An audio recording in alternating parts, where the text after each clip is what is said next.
Igual mencioné que era a partir de un gen que estaba en el cromosoma Y. Esto es más o menos nuevo, pero ustedes lo saben por histología. 3 elementos para el testículo. Los cordones sexuales, que se diferencian en tubos seminíferos, todo el mundo sabe que es un componente histológico. Las células germinales, que son también conocidas, las espermatogonias, que terminan siendo espermatozoides a partir de una serie de pasos previos. Y el revestimiento celómico, que veremos más a continuación, para que vean que tiene un componente distinto al testículo, distinto del ovario. Perdón. Esto también se lo mencioné, el factor inhibidor mulleriano, y esto también se lo mencioné, por lo tanto este es palabreo que no tiene ninguna utilidad. Finalmente la testosterona, como ustedes saben, tiene que pasar a ser dihidrotestosterona para ejercer su actividad en donde quiera que sea. El testículo, recuerden, siendo abdominal, debe llegar al escroto, y para hacerlo tiene que descender. Miren que al 7º mes de gestación recién está en el anillo inguinal interno, es decir, todavía ni siquiera ha entrado al conducto inguinal. Este testículo está, entre comillas, guiado por este ligamento, que es un tejido fibroso, que dicen como que lo lleva hacia el escroto, hacia la bolsa escrotal. Y después que nace un niño, ustedes podrían esperar hasta 3 meses después del nacimiento para que el escroto tenga los 2 testículos. Observen que no es tan fácil esto, no es para asustarse tampoco al inicio, porque puede demorar hasta 3 meses de vida, 3 meses post nacimiento, para que los testículos tengan su lugar adecuado. Y los testículos, como saben, recién empiezan a funcionar después a la altura de la pubertad, más o menos. Miren el esquema de acá. Siendo un órgano abdominal, acá, más arriba incluso, a la hora que desciende para ubicarse en la bolsa escrotal, miren lo que ocurre. El peritoneo que está aquí se lo jala y se lo lleva con él, con el testículo. En condiciones normales se debería cerrar aquí más o menos. Y todo este conducto debería cerrarse acá también, cerrado arriba, cerrado abajo. Podría quedar un ligamento ahí si quieren, o simplemente no quedar nada de la comunicación previa. Esto me trae 2 cosas interesantes. Primero, de que el testículo tiene peritoneo, que era del abdomen y él se lo trajo y está alrededor de él. Y esa es la famosa cavidad vaginal, ¿ya? Que suena raro, porque vaginal uno lo relaciona a vagina, pero así se llama, cavidad vaginal, rodeando parcialmente al testículo como una membrana serosa. Esto es lo normal, así deberían estar todos los varones. Cuando el conducto persiste, y se llama así, es una vía libre para que una víscera abdominal descienda por ahí y llegue a ocupar este espacio, ¿ya? Y eso se llaman hernias inguinales indirectas. Ustedes van a estudiar en cirugía después. En otras ocasiones ocurre una persistencia parcial. ¿Ven? Hasta aquí nomás, un pedazo. También hay hernias inguinales por hasta aquí, menos problemáticas que estas, pero hernias al fin, ¿ya? Así que recuerden este detalle anatómico para el futuro. El testículo también puede existir uno solo, la cual se llama monorquia, o estar ambos pero unidos, y eso se llama sinorquia. Eventualmente puede no haber ninguno, y eso se llama anorquia, ausencia de testículos, lo cual es bastante raro porque se supone que existieron y en algún momento empezó un proceso de apoptosis y se desaparecieron. ¿Por qué les digo eso? Porque hay próstata, hay deferente, hay vesículos seminales, hay pene incluso, y no hay testículos. Los 2 últimos conceptos vamos a verlos en el esquema, que es mucho más didáctico. Miren los 4 esquemas. La idea es la siguiente: si el testículo no está en la bolsa escrotal, tenemos que ver dónde está. Si lo encontramos en el camino habitual, pero detenido en él, o sea, mi camino de aquí a la puerta es esta línea que estoy mostrando. Si estoy en la línea, ok, estoy en el camino, solo que me detuve un rato, o para siempre, no sé. Pero si yo debo ir a esa puerta y me encuentran a mí por allá por el fondo, eso sería ectopía. Si estoy en el camino se llama criptorquidia. Entonces veamos los ejemplos. Acá está el conducto inguinal. El testículo tiene que entrar por ahí. Está justo por entrar. Ok, ¿qué sería? Está en el camino, criptorquidia. Perfecto. Acá, Está saliendo, ya salió el conducto inguinal y está por llegar a la bolsa, no ha llegado todavía. ¿Qué sería? También criptorquídea, está en el camino.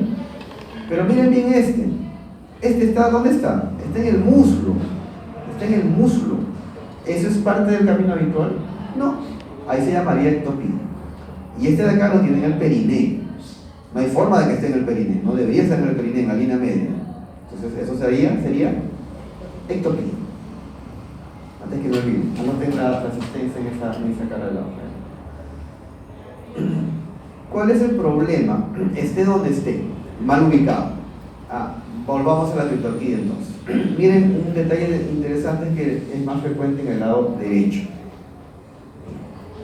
Cuando un testículo se queda, no llega a la bolsa escrotal y se queda en otro lugar, la temperatura a la que se encuentra es mayor de la que necesita. El testículo se va a la bolsa escrotal porque ahí tiene un grado centígrado o 2 grados centígrados menos que en el resto del cuerpo.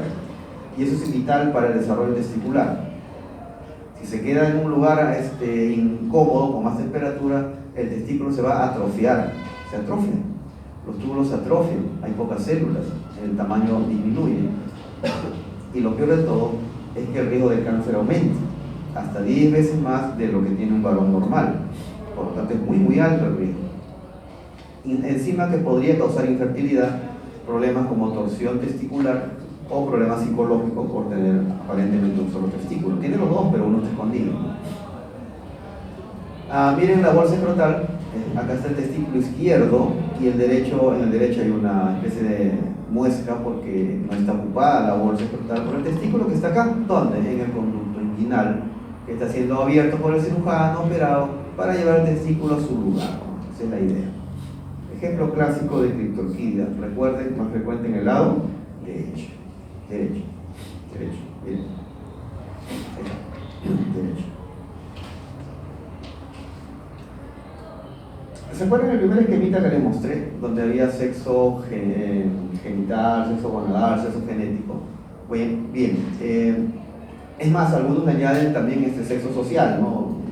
La forma en que la persona se desarrolla en su entorno. La cosa es que todas las características sexuales deben ir en la misma dirección. Ahora, esto que voy a hablar rápidamente, los estados intersexuales, son enfermedades, son problemas patológicos, ¿ya? No tienen nada que ver con la conducta. El paciente, de hecho, ni se siente enfermo siquiera, y uno encuentra detalles que hacen que dude de que su desarrollo sexual sea el correcto. Y por eso se detecta a veces en la infancia muy precoz o a veces muy tarde. Pero vamos a ver. Observen la definición. Son alteraciones en la diferenciación gonadal. Todo se va a la gónada. Y clínicamente se manifiesta como una alteración, más que una alteración, una discordancia entre el genotipo y el fenotipo. Genotipo, recuerden, XX o XY. Fenotipo, la forma que tiene la persona externamente, el desarrollo sexual secundario, externo o interno. Aquí están las tres formas que vamos a estudiar muy rápidamente. Empezamos con las disgenencias gonadales. Recuerden que dis significa alteración, génesis es origen, una alteración en el origen de la gónada. El ejemplo más clásico y el único que les voy a presentar, para que no se confunda, es del síndrome de Turner, que es una niña 45X0 porque le falta un cromosoma X, ¿se acuerdan? Es un clásico síndrome. Son niñas bajitas con el cuello alado, con hipertelorismo, con retraso mental, sin características sexuales secundarias desarrolladas, etc. Clásico ejemplo de una disgenesia gonadal en estos pacientes, El segundo estado intersexual para estudiar es el hermafroditismo verdadero o real, como le llaman. Recordándole que hermafrodita viene de Hermes, que es un ícono masculino, y Afrodita, que es un ícono femenino. Por lo tanto, el hermafroditismo significa que tiene características de ambos géneros. La definición patológica es que hay tejido testicular y ovárico en el mismo paciente. ¿Cómo se entiende eso? El paciente puede tener en el lado derecho testículo y en el lado izquierdo ovario, por ejemplo. O tener una gónada que no existe normalmente, que es un ovotestes. ¿Qué es un ovotestis? Es una gónada que al estudio histológico presenta, por ejemplo, tubo seminífero del testículo y folículos de Graf del ovario, o sea, todo mezclado, todo junto. En condiciones normales, repito, eso no existe. Y el tercer estado es el falso hermafroditismo o pseudohermafroditismo. Existen dos tipos, el femenino y el masculino. La segunda palabra, esta de acá, y me dicen qué gónada tiene el paciente. Por ejemplo, si digo pseudohermafrodita femenino, ¿qué gónada tiene? Tiene ovario, pero se parece a un varón. Tú lo miras desde afuera y es un varón. El pseudohermafrodita masculino, ¿qué gónada tiene? Testículo, pero se parece a una dama. Uno puede, y de hecho se han dado muchos casos de parejas que se casan con damas fenotípicamente reconocibles como tales y no tienen hijos y el estudio determina que en realidad es un XY, es un varón, ¿ya? Y es un falso hermafrodita. No fue su culpa de esa paciente, no quiso serlo, simplemente nació así, la criaron como tal y para todos los efectos es una mujer. Y el golpe psicológico es muy fuerte si se lo dicen que en el fondo es un varón. Imaginen ustedes que le digan eso.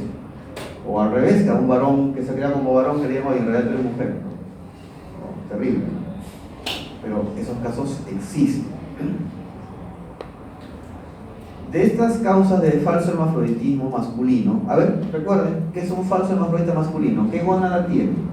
Testículo, pero se parece a una chica, a una mujer. Una opción es que tenga una falla funcional en las células de Leydig, las que producen testosterona, es decir, que produzcan poco testosterona o que haya muy pocas células. Por lo tanto, en el fondo se produce poco, ¿no? Que haya testosterona, pero que no haya la sensibilidad a la testosterona, es decir, que los receptores para testosterona en los órganos blancos sean escasos o estén fallados y no reciban la orden de la testosterona, por lo tanto no hay diferenciación masculina. O, miren, punto 3, que la enzima alfa-reductasa, la que hace que la testosterona se convierta en dehidrotestosterona, no exista, esté en cantidades limitadas, etc., y simplemente no se consigue la masculinización. O, miren, otra más, que los conductos de Müller no regresionen. Recuerden que los conductos de Müller se diferencian en estructuras femeninas, ¿no? Así que es complicado esto finalmente, no es tan fácil. Es más fácil ser mujer que ser varón, por el desarrollo. Me pido mil disculpas, estoy con la gripe, estoy haciendo esto, es horrible, pero no puedo evitar. Y esto nos lleva a hablar algo de infertilidad, es decir, la incapacidad de tener hijos. La infertilidad como tal tiene dos tipos, primaria o secundaria. Primaria sí es que la pareja nunca tuvo un hijo, nunca. Secundaria si tuvieron un primer hijo y no pueden tener un segundo. ¿Ya? Miren que la forma primaria afecta más o menos al 15% de personas y la secundaria a un 10%. Si suman los dos es un 25%, es bastante. De 4 parejas hay una que no puede tener hijos, de forma primaria o de forma secundaria. Y para que se nos vaya un poco el machismo estúpido que tenemos algunos, casi la mitad del origen de la causa es de causa masculina. ¿Ya? Porque siempre le echan la culpa a la mujer, ¿no? Y no, la causa es usualmente mitad-mitad. Por último, a veces a pesar de todos los estudios que se hacen, no se puede definir cuál fue la razón por la cual la pareja no puede tener hijos. En el caso de los varones, la infertilidad masculina está relacionada a la criptorquídea que estudiamos. Problemas endocrinos. Recuerden que el testículo es un órgano que responde a hormonas. Desde la FSH a nivel hipotalámico, hipofisiario, hasta la respuesta testicular, es una cuestión netamente hormonal. Así que tengo un problema hormonal en la hipófisis y de pronto no puedo tener hijos. Si tuve parotiditis viral en la infancia, paperas, inflamación de la parótida, a veces hay una respuesta cruzada en la inflamación y hace orquitis, fibrosis y el niño crece sin saber que no puede tener hijos, porque se fibrosan los testículos.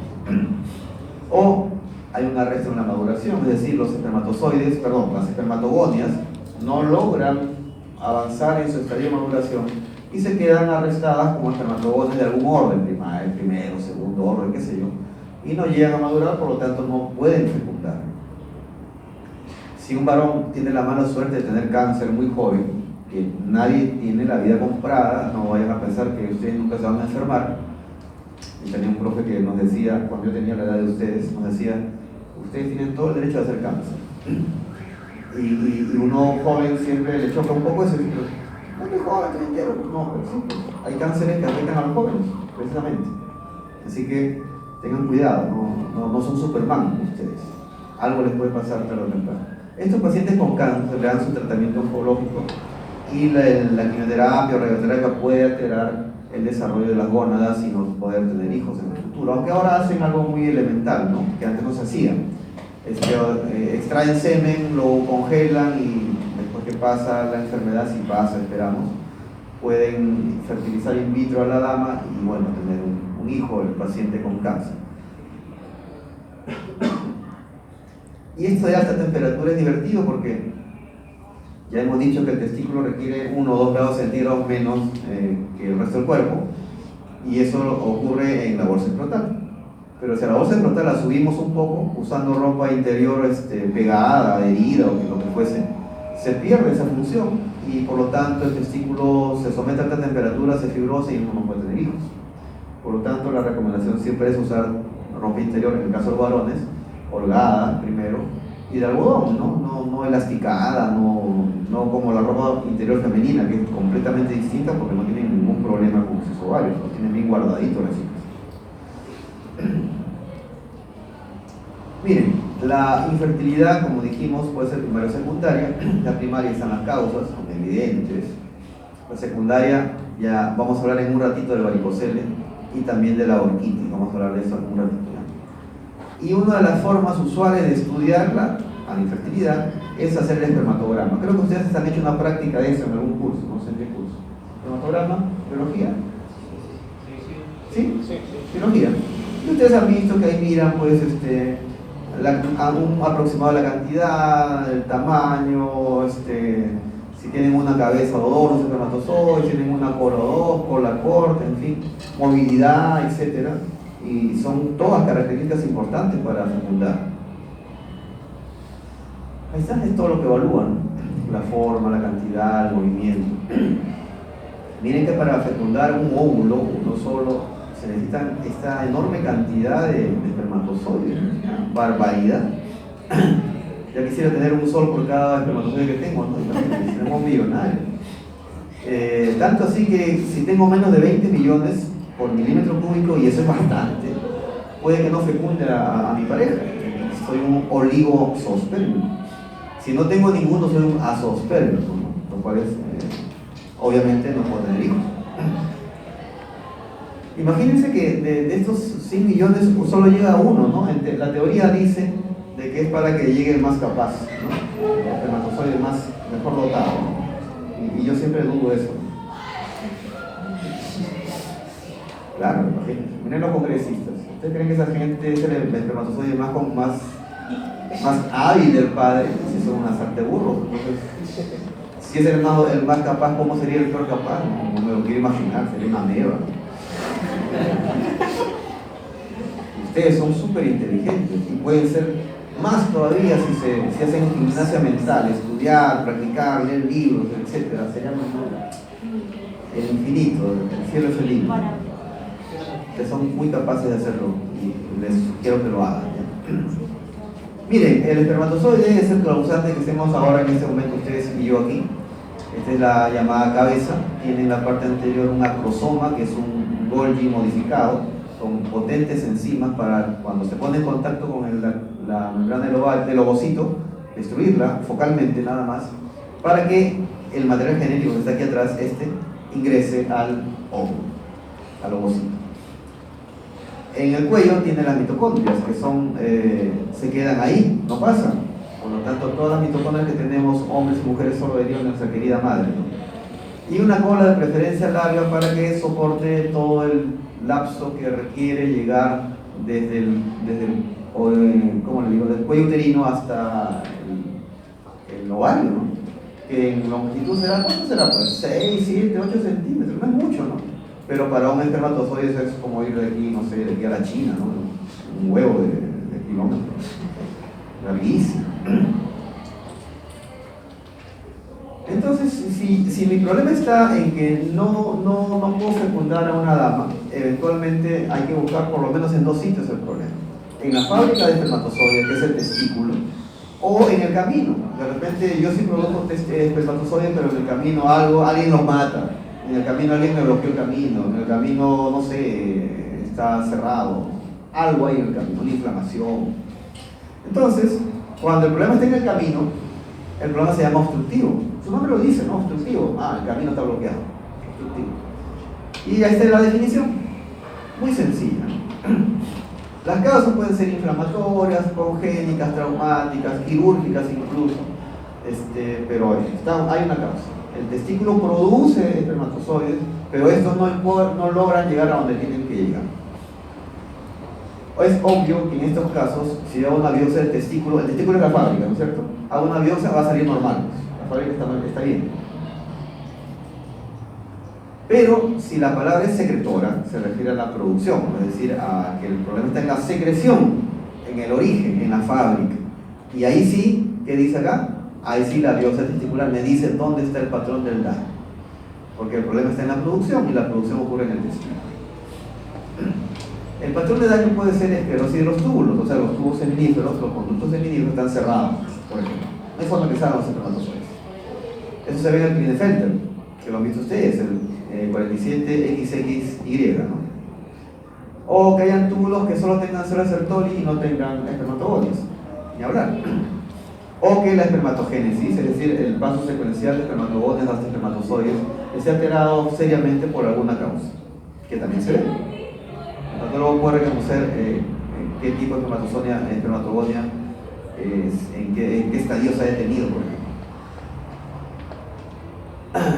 Miren, la mayoría de estos problemas son secretores. ¿Dónde está el problema? En el testículo. Muy bien. Cuando es así, la biopsia me dice, el problema está en el compartimiento basal o en el compartimiento abdominal. Qué feo es leer letras, ¿no? No me entiende ni bicho. Pero es muy simple cuando uno ve imágenes. Esto es la membrana basal de un tubo seminífero. O sea, traten de completar el tubo, ¿ya? Como una manguera que la he cortado al través, ¿ya? Entonces, esta es la luz de la manguera, ¿no es cierto? Estas son las células del compartimiento basal y estas son las células del compartimiento abdominal. Abdominal, cerca de la luz. Basal, abdominal, ¿ya? Más sencillo de lo que parece cuando uno lo mira la imagen.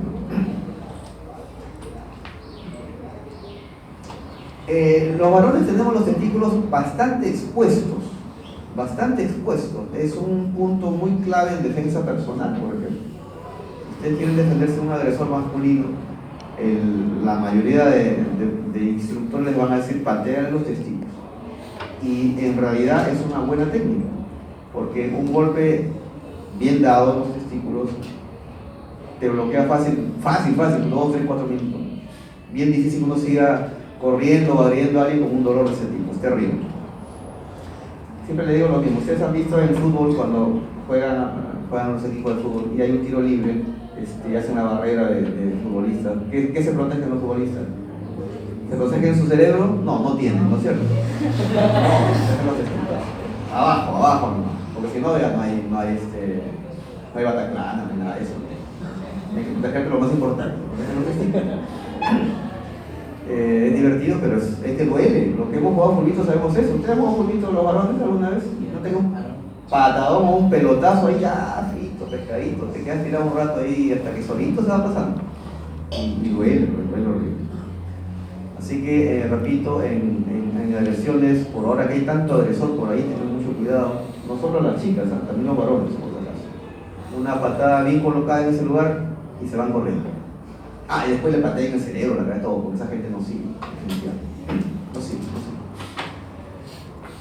El hecho que sea una víscera expuesta, es una víscera como el hígado que tenemos ahí colgando, es que sea una víscera expuesta.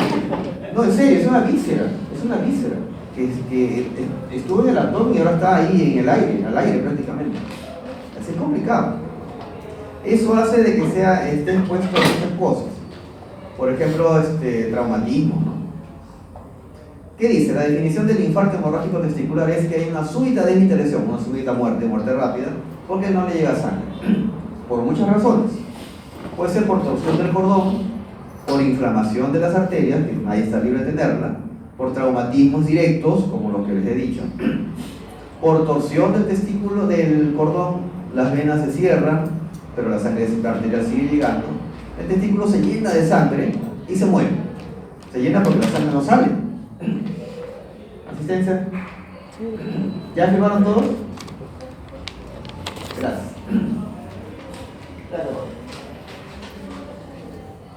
Esa torsión puede llamarse alta o extravaginal o baja o intravaginal. Eso suena bien raro, ¿no? Vamos a ver, en el esquema se ve mucho mejor.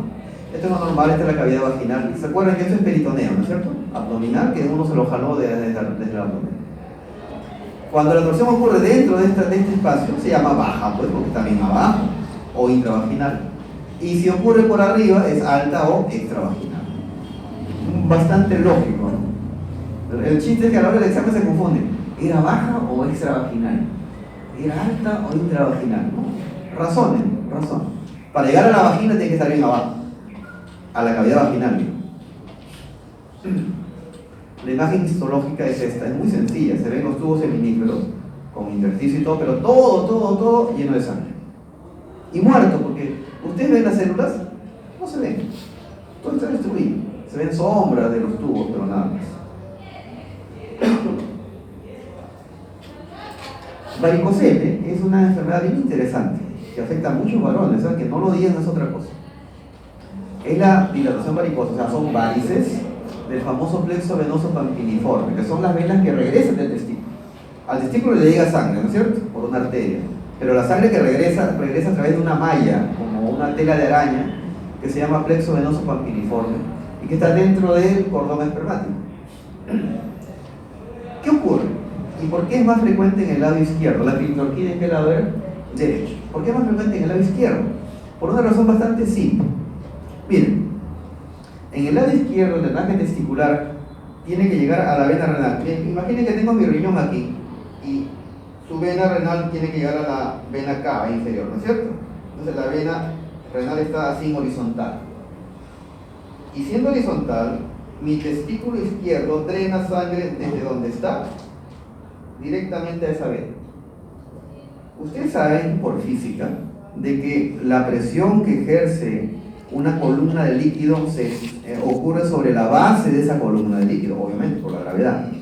Entonces, esta vena, este drenaje, no tiene válvulas. O sea, toda la columna, toda la presión, toda la altura de esta columna de sangre descansa directamente abajo, en el plexo venoso. Por lo tanto, se distiende. Y usted dirá, profe, ¿por qué no en el lado derecho? Muy sencillo, en el lado derecho no ocurre eso. En el lado derecho, yo tengo mi riñón derecho, tengo mi vena renal derecha, también está igual, pero el drenaje de mi testículo derecho no llega hasta acá, llega aquí nomás en la vena hipogástrica, Entonces, y además tiene válvulas. Esa es la razón por la cual el testículo izquierdo es más frecuentemente afectado por el varicocele. Y es muy simple, ¿eh? Miren, varicocele tiene una letra I, con I de izquierda.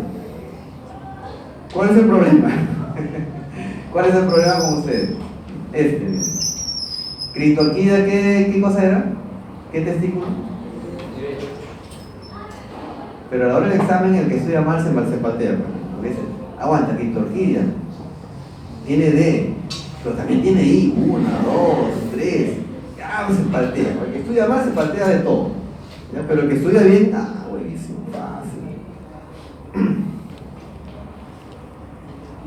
Pero siempre les digo, hagan hemotécnicas, hagan sus resúmenes, no se contenten con gastar resaltadores en sus libros, y al final salen todos verdes y no se aprenden nada.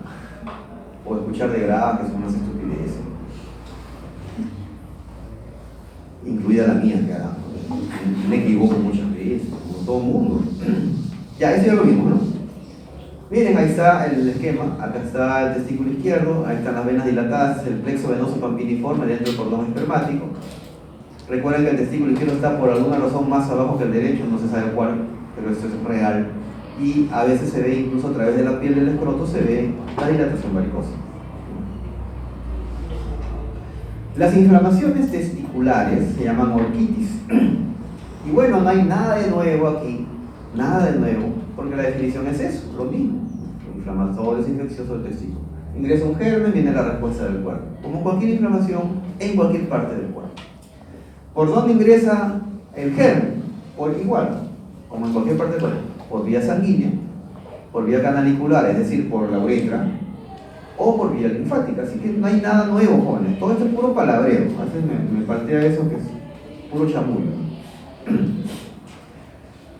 Las orquitis pueden ser virales, como ocurre cuando uno tiene paperas. Los varones que tienen paperas, llamadas las famosas parotiditis virales, a veces afectan el testículo y lo fibrosan, y el niño después, cuando es adulto, no puede tener hijos.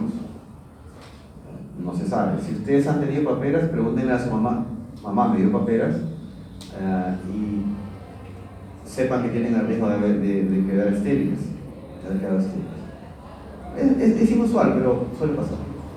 Las orquitis bacterianas, lo más frecuente es Escherichia coli, como casi siempre, porque está cerca del recto, del colon, y esa zona con mala higiene está llena de Escherichia coli. Pero también, miren, puede ser por tuberculosis, por sífilis, por lepra, casi por cualquier germen, ¿no? Olvídense de la letra C, ¿ya? No quiero complicarles la vida. El de la letra C no pienso preguntarle absolutamente nada. Entonces el testículo se llena de inflamación, ¿ven? Hasta en fijado en formol, acá está en fresco.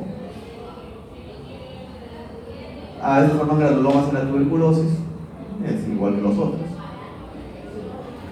Los tumores testiculares, es decir, las neoplasias propiamente dichas, miren, son el 2% de las neoplasias del varón. Es fácil, 2%, ¿no? Tengo 2 testículos, 2%. 2 testículos, 2%. Los hay primarios y secundarios. Los secundarios siempre son metastásicos, es decir, que un cáncer de otro órgano se asiente en el testículo. ¿Ya? Obviamente esos no se van a estudiar porque no tendría sentido. Los que me interesan son los primarios. Y de estos tumores primarios que nacen en el testículo, la gran mayoría son germinales. ¿Ya? Miren que hay otros ítems, pero la gran mayoría son germinales. Y de esos germinales, la gran mayoría es este de acá, el seminoma. Ojo que existen muchos, ¿ya? Muchos más, incluso combinaciones. Y yo no voy a hablarles de eso porque no tiene sentido en pregrado. Ya cuando sean urólogos, cuando sean cirujanos, cuando sean oncólogos, patólogos, ahí aprenderán todos los tumores testiculares. Ahorita no es el momento. Factores de riesgo. Ya hablamos de uno, ¿no es cierto? Un testículo que no desciende. Antecedente familiar, que mi papá haya tenido un tumor testicular. Antecedente personal, que yo haya tenido un tumor testicular del lado izquierdo y en 5 años tengo del lado derecho. Tengo más riesgo. Como son germinales, su origen está en la célula germinal, no hay nada de nuevo. Y el tipo